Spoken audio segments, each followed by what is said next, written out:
After multiple betas, Wild Assault is finally here. Unfortunately, you have to use mouse and keyboard to play, and I know for a lot of players like myself, you'd rather play these third-person or even first-person shooters with a controller. Well, there's good news and bad news for that. Good news is, technically there is control support for Wild Assault.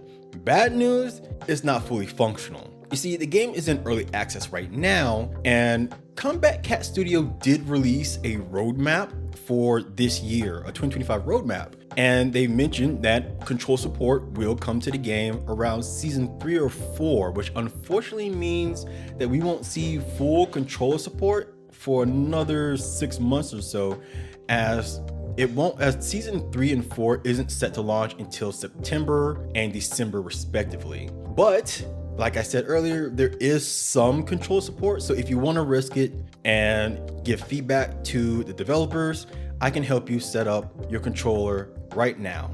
There's 2 easy steps to start setting up a controller. One, when you boot up the game, look for the setting icon located at the bottom left of the main menu that looks like a little gear. After that, at the top of the screen, look for controls, which would be the second to last menu options.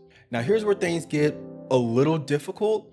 Because control isn't fully supported yet, there's no icons for controllers such as A, B, left trigger, left button, right button. Instead, you're still going to see keyboard icons. And that's where this guide will help. I'm going to help you by telling you what each button on your controller translates to keyboard. Like with any game, up, down, left, and right does exactly what it's supposed to do.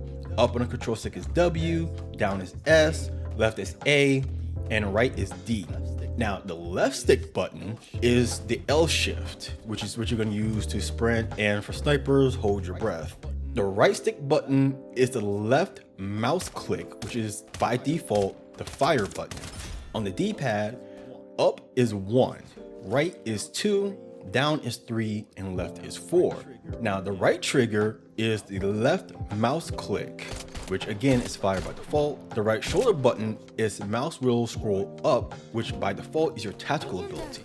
The left trigger is right mouse click, which is aim by default. Your left shoulder button is mouse wheel scroll down, which will be your signature ability by default. A button is your space key, which is jump by default. X is R, which is reload by default. B is E, Y is F. And for those on Xbox, the view button is your tab button, and the menu button is escape/back in the menus, and just pause when you're in game. Now, there are a few key actions that are missing from control support at this time that rebinding doesn't do for.